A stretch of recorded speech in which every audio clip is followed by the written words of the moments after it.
Yeah. Well, I think one of the most important things is raising the consciousness of people about this problem. We have a lot of historical baggage that we carry with us. We also have most of the religions on the planet have certain views embedded in them, not always from their texts, but from how they've been interpreted through men's eyes that have led to certain attitudes.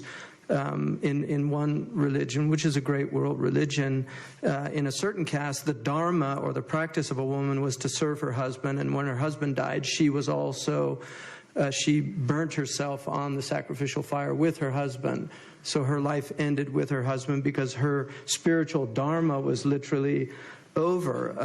In the Muslim world, I think there's a lot of misunderstandings about the religion and about the role of women. It's interesting that the founder of the religion was an employee of a woman.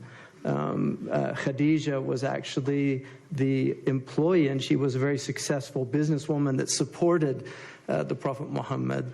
And so it's interesting that a religion that's founded by somebody who was in the employment of a woman ends up becoming a religion that very often has serious problems. So I think raising the consciousness of people about the very problem of attitudes towards women and what we now term sexism, the idea that men are inherently superior to women. This is unfortunately an attitude that is still quite widespread on the planet, and it's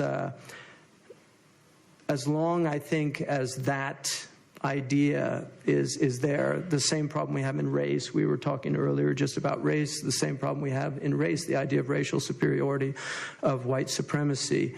There are still people that believe that and will look to certain aspects of the world to prove that, just like they'll look to certain aspects of the conditions of women to prove the same. So these are problems. So I think that's where it would start with education is extremely important.